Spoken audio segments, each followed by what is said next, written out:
दिल्ली का नया master plan जारी कर दिया गया है। इसके तहत 2047 तक 40 लाख नए मकान बनेंगे। इस मास्टर प्लान में और क्या है खास, जानने के लिए चलते हैं रोहन सिंह के पास। रोहन, बताइए क्या है दिल्ली के मास्टर प्लान में? जी, काफ़ी लंबे इंतजार के बाद आखिरकार दिल्ली का नया मास्टर प्लान जो है वो जारी होंगे। और जो सबसे बड़ी बात है, दो चीज़ों पे फोकस है, एक है हाउसिंग पे और दूसरा है ट्रांसपोर्ट पे। अगर हाउसिंग की बात करें, 40 लाख नए घरों को बनाने का प्रावधान इसमें रखा गया है। ये अफोर्डेबल कैटेगरी में होंगे, ये सस्ते घर कैटेगरी में होंगे, जहां अधिक से अधिक लोग इसे अफोर्ड कर सकें। दूसरी बड़ी चीज़ है, जो 50 साल से पुराने मकान हैं, कई सारे पुराने इलाकों में या जो हेरिटेज मकान है, उनके रीडेवलपमेंट का भी प्लान रखा गया है। और जो खासतौर पर पुराने इलाके हैं, उन्हें जो उनका लुक मेंटेन करते हुए भी किस तरह से रीडेवलप किया जाए, इस पर काफ़ी ज़्यादा फोकस होने वाला है। इसके अलावा एक और जो इंटरेस्टिंग कॉन्सेप्ट है वो है जहां झुग्गी वहीं मकान, यानी कि जहां पे स्लम्स हैं, पुराने जो अनऑथराइज्ड कॉलोनीज हैं, वहां पर वहीं पे जो है नया डेवलपमेंट किया जाएगा और वहीं पे वहां के जो निवासी हैं उनको मकान दिए जाएंगे। इसका प्रावधान रखा गया है ताकि इस जो निवासी हैं उनको कहीं और जो है माइग्रेट ना करना पड़े। वहीं ट्रांसपोर्ट पे भी अच्छा खासा फोकस है।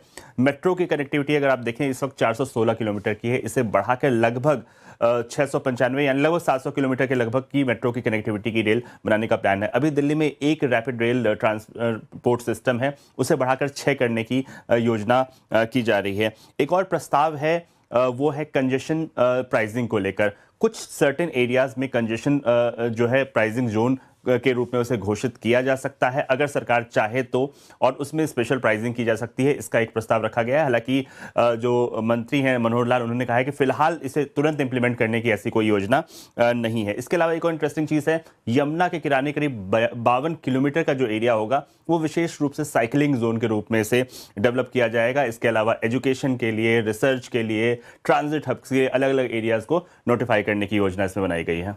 जी बिल्कुल रोहन, आप बने रहिए हमारे साथ।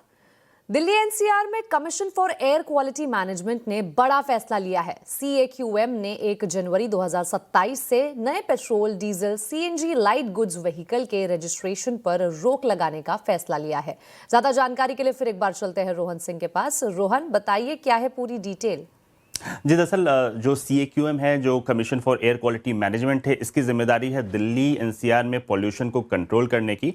और इसके लिए जो है एक नया फैसला किया गया है कि 1 जनवरी 2027 के बाद से कोई भी पेट्रोल, डीजल या CNG का जो N1 कैटेगरीज है, यानी कि ऐसे व्हीकल जो कि लाइट गुड व्हीकल्स कैटेगरी में आते हैं, छोटे ट्रक्स हो गए जो कि 3.5 टन तक जिनका वजन है, उनके नए रजिस्ट्रेशन पर रोक लगाई जाएगी। और इसके बाद आने वाले समय में और भी इस तरह की जो कैटेगरीज है वो बढ़ाया जाएगा। जैसे कि 1 जुलाई 2027 से ये जो नियम है ये पूरे NCR में लागू होगा, यानी कि गुरुग्राम, फरीदाबाद, सोनीपत, गाजियाबाद में भी इसे लागू किया जाएगा। ठीक इसी तरह जो N2 कैटेगरीज है, यानी कि 3.5 से 7 टन के जो ट्रक्स होते हैं, उन पर भी यही लागू होगा 1 जनवरी 2029 से दिल्ली में। और उसके बाद जो 28 से दिल्ली में और 2029 से पूरे NCR में इसे लागू किया जाएगा। CAQM का मानना है कि ये जो छोटे ट्रक्स होते हैं, N1, N2 कैटेगरी के जो ट्रक होते हैं, ये बड़ा कारण है दिल्ली में पॉल्यूशन का। और इसलिए इनको जो है, चाहे वो पेट्रोल हो, डीजल हो, इनको जो है बंद करने की ज़रूरत है, इनका रजिस्ट्रेशन खत्म करने की ज़रूरत है। और इसलिए उसके बाद से जितने भी ट्रक्स होंगे वो इलेक्ट्रिक ही होने पड़ेंगे, ऐसा जो है इस नियम में कहा गया है। जी बिल्कुल रोहन, बहुत बहुत शुक्रिया इस पूरी जानकारी के लिए। बढ़ते हैं अगली खबर की ओर। फेस्टिवल सीजन में महंगाई की मार जोर से पड़ने वाली है। टीवी, फ्रिज, वॉशिंग मशीन और दूसरे घरेलू सामान के दाम बढ़ सकते हैं। बढ़ती लागत और मार्जिन पर बढ़ते दबाव को कम करने के लिए कंज्यूमर ड्यूरेबल्स कंपनियां अलग अलग कैटेगरी में 6 से 8% की बढ़ोतरी कर सकती है। खबर पर पूरी डिटेल बता रही है संवाददाता दीपाली नंदा। तो बिल्कुल फेस्टिव सीजन की शुरुआत होने वाली है। कंज्यूमर जहां एक तरफ जमकर खरीदारी करते हैं, वहीं कंपनियों के लिए भी ये काफ़ी अहम समय रहता है। फेस्टिवल के दौरान बाकायदा इसको लेकर तैयारी की जाती है, कंपनियों की तरफ से प्रोडक्शन बढ़ाया जाता है। लेकिन इस बार जो हमें इंडस्ट्री सोर्सेज से जानकारी मिल रही है वो ये कि एक बार फिर से दाम बढ़ाने की तैयारी कंज्यूमर ड्यूरेबल कंपनियां कर रही हैं। एक बार फिर से मैं इसलिए कर रही हूं क्योंकि इससे पहले ही हाल ही में हमने देखा है 6 से 8% तक कंज्यूमर ड्यूरेबल के अलग अलग कैटेगरीज में दाम बढ़ाए गए हैं। अब जो इंडस्ट्री सोर्सेज से हमें जानकारी मिल रही है वो ये कि टीवी, वॉशिंग मशीन, रेफ्रिजरेटर बनाने वाली कंपनियां 6 से 8% तक ये बढ़ोतरी कर सकती हैं। और ये बढ़ोतरी कुछ कैटेगरीज में नहीं बल्कि ज़्यादातर कैटेगरीज में दाम बढ़ाने की तैयारी कंपनियों की तरफ से की जा रही है। आखिर वजह क्या है, क्यों कंपनियों को दाम बढ़ाने पड़ रहे हैं? तो इसके पीछे जो कंपनियों का हवाला है वो यही है कि जो कच्चा माल है, रॉ मटेरियल है, महंगा हो गया है, लागत बढ़ गई है। वहीं ट्रांसपोर्टेशन में भी कंपनियों का खर्च दोगुना हो गया है और हम देख रहे हैं करेंसी में लगातार फ्लक्चुएशन हो रहा है। वैश्विक संकट की वजह से जो लागत और सप्लाई चेन पर भी असर पड़ा है। तो ये तमाम वजह है जिसके चलते कंपनियों के मार्जिन पर असर पड़ रहा है और यही वजह है कि एक बार फिर से त्योहारों से पहले, ठीक पहले हम ये रिवीजन होता हुआ देखेंगे, 6 से 8% दाम बढ़ते हुए देखेंगे। तो मांग बढ़ने की यहाँ पर उम्मीद की जा रही है और यही वजह है कि कंपनियां 24/7 अब अपना जो प्रोडक्शन है वो बढ़ाने में भी जुट गई हैं। तो जाहिर तौर पर ऑफर्स और डिस्काउंट्स तो कस्टमर्स को मिलेंगे ही फेस्टिव सीजन में, लेकिन कहीं ना कहीं जो कीमत है वो बढ़ती हुई दिखाई देगी। फेस्टिवल सीजन की शुरुआत से पहले चीनी का स्वाद फीका पड़ने लगा है। देश के कई राज्यों में चीनी की कीमतें 60 रुपए किलो के पार पहुंच गई है। पिछले 1 महीने में चीनी के दामों में 20% तक की बढ़ोतरी देखने को मिली है। त्योहारों की शुरुआत होने के बाद चीनी की मांग बढ़ने से कीमतों में और तेजी देखने को मिल सकती है।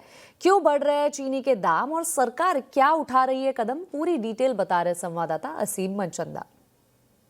इस साल चीनी का उत्पादन अनुमान से 5% तक कम हुआ है। भारत में सालाना चीनी की खपत 280 लाख टन है और इस बार उत्पादन भी 280 लाख टन के आसपास ही रहा है। सरकार ने 8 लाख टन चीनी निर्यात को भी मंजूरी दी थी, लेकिन अचानक से ही चीनी के दाम बढ़ने लगे हैं। अगर मैं पिछले 1 महीने की बात करूं तो दामों में 20% तक की बढ़ोतरी देखने को मिली है। कई राज्यों में चीनी 60 से 65 रुपए प्रति किलो तक बिक रही है। चीनी के दामों को काबू करने के लिए सरकार ने कई सारे कदम उठाए हैं। जो चीनी मिले हैं उनके स्टॉक का फिजिकल वेरिफिकेशन किया। इतना ही नहीं, चीनी के ऊपर सरकार ने स्टॉक लिमिट भी लगाई है। जो भी बल्क कंज्यूमर है उन्हें भी कहा गया है कि आप 15 दिनों से ज्यादा का स्टॉक आप अपने पास नहीं रखिए। चीनी मिलों को यह भी कहा है कि आप पेराई की शुरुआत जल्दी कीजिए। अगर आप पेराई जल्दी शुरू करते हैं तो आपको इंसेंटिव भी दिए जाएंगे। लेकिन यही बता दूं कि बहुत जल्दी ही त्योहारों की शुरुआत भी होने वाली है। जब चीनी की मांग काफी बढ़ जाती है तो हो सकता है कि आने वाले दिनों में चीनी के दाम आपको और भी ज्यादा महंगे पे चीनी आपको महंगी मिले। चलिए अब आपको बता दें, महाराष्ट्र में खाद्य तेल की बिक्री को लेकर एफडीए ने बड़ा फैसला लिया है। राज्य में आज से खुले खाद्य तेल की बिक्री पर पूरी तरह रोक लगा दी गई है। अब दुकानदार ग्राहकों को खुला खाद्य तेल नहीं बेच सकेंगे।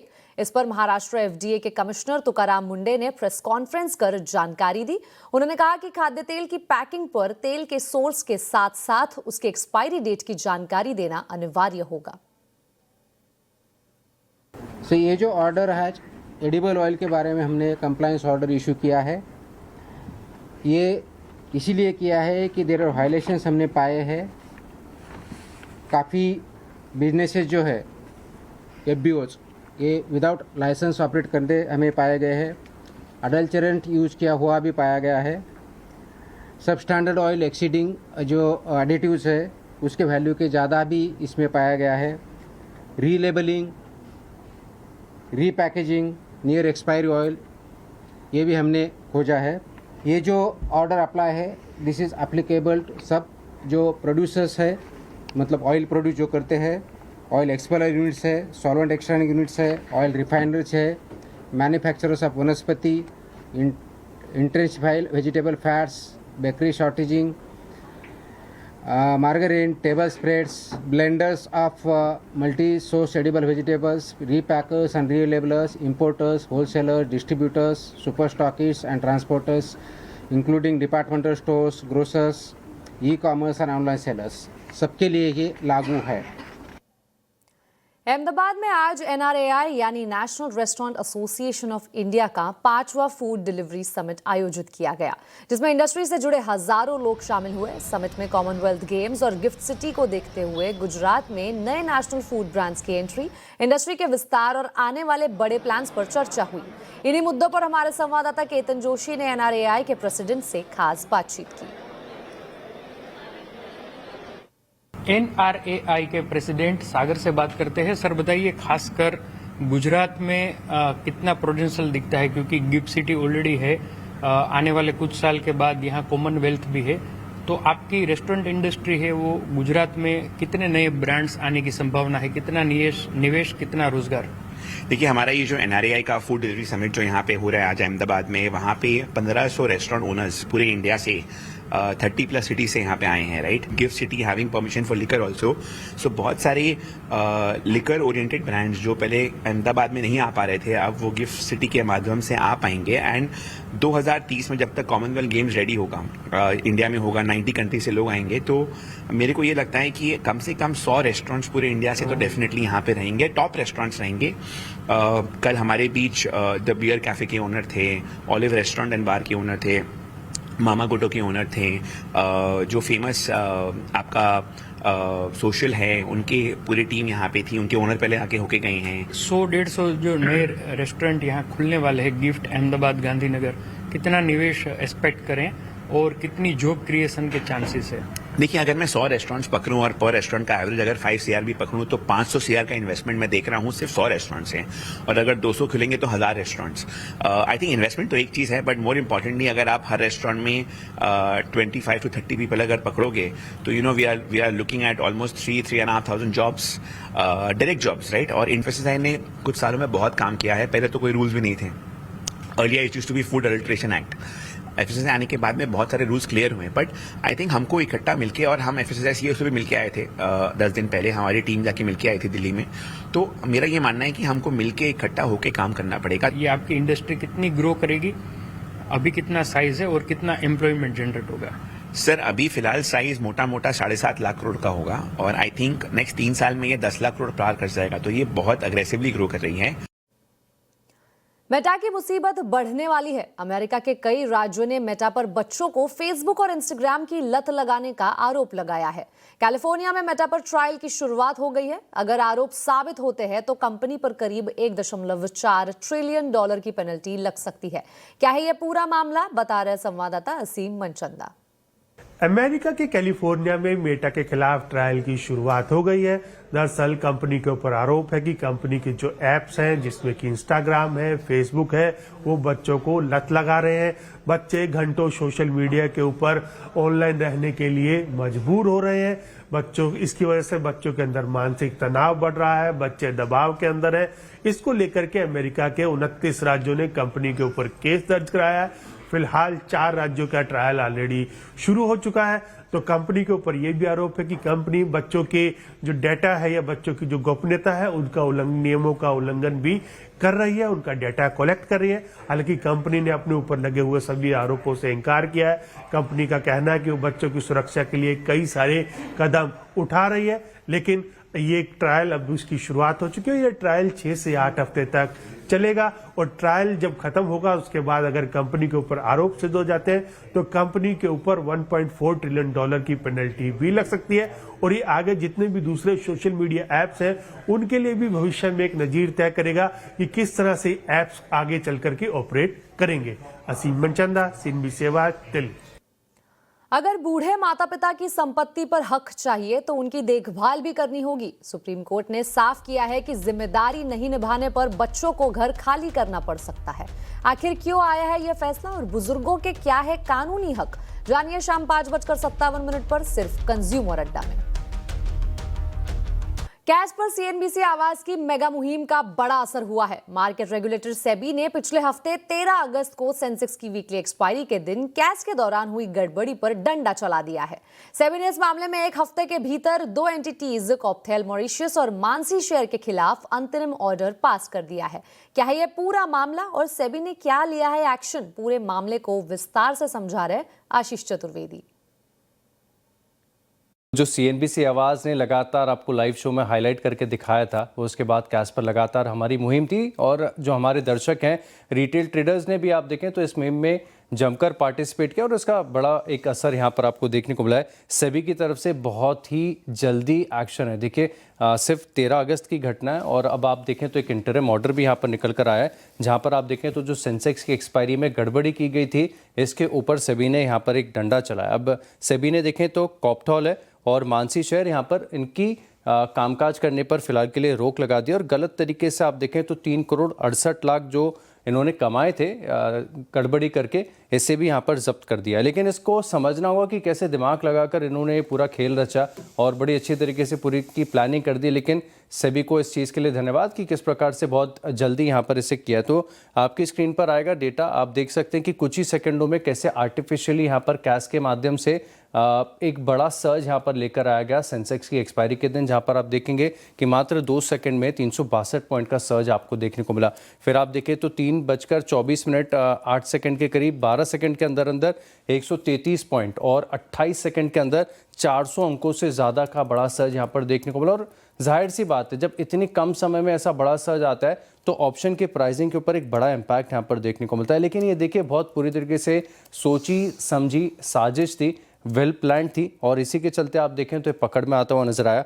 अब आक्रामक तरीके से आप देखें तो सेंसेक्स में जो उतार चढ़ाव यहाँ पर लाया गया, इसका असर हुआ। 126 करोड़ के आप देखें तो कॉप्टोल ने बाय ऑर्डर लगाए थे और जो रेफरेंस प्राइस है इससे करीब 3% ऊपर यहाँ पर इन बाय ऑर्डर्स को लगाया गया। अब इनका साइज और स्केल इतना बड़ा था कि आप देखिए कि जितने ऑर्डर्स थे बाय वैल्यू के, इसमें 99.91% हिस्सेदारी कैश के सेशन में कॉप्टोल की थी। और उसके बाद आप देखें तो जैसी सर्ज आ गया, बेनिफिट हो गया, तो इन सारे ऑर्डर्स को कैंसिल कर दिया गया और ऑप्शंस के जरिए आप देखें तो 2,96,00,000 इन्होंने कमा दिए। अब सबसे ज़्यादा देखिए, मैं बार बार कह रहा हूँ ना कि पूरी तरीके से सोची समझी साजिश थी। आप इनके ट्रेड्स देखेंगे ना तो आपको समझ में आ जाएगा कि एक दिन पहले क्या ट्रेड्स यहाँ पर लिए। 77,500 की कॉल इन्होंने बाय की और क्वांटिटी आपकी स्क्रीन पर आ रही है। सिमिलरली आप देखें तो डबल तेजी कर दी, कॉल भी खरीदी, पुट भी बेची। और सिमिलरली आप देखें तो बाकी की भी जो स्ट्राइक प्राइस है आपकी स्क्रीन पर आ रही है। तो कॉप्टोल का हमने पूरा बता दिया कच्चा छट्टा कि उन्होंने क्या किया, कैसे यहाँ पर प्राइसेस को मैनिपुलेट किया। अब मानसी की बात करते हैं तो सेंसेक्स के 8 शेयरों में इन्होंने ऑर्डर लगाए और कुल आप देखें तो 12,65,000 शेयरों के यहाँ पर ऑर्डर लगाए गए। अब 7,05,000 शेयर जो है तकरीबन 2.5% नीचे के भाव पर लगाए गए और उसके बाद आप देखें तो जो रेफरेंस प्राइस था, इससे मैं बता रहा हूँ जैसे कि 2.5% के नीचे था, तो इसका एक इम्पैक्ट यहाँ पर देखने को मिला और फिर ऑर्डर्स को सेम तरीके से कैंसिल कर दिया गया। तो इससे इन्होंने देखें तो ऑलमोस्ट 72 लाख रुपए के आसपास की जो है कमाई की। अब इनके भी देख लेते हैं कि क्या सौदे थे और कैसे सेबी की पकड़ में आए। आपकी स्क्रीन पर डेटा पूरा आएगा।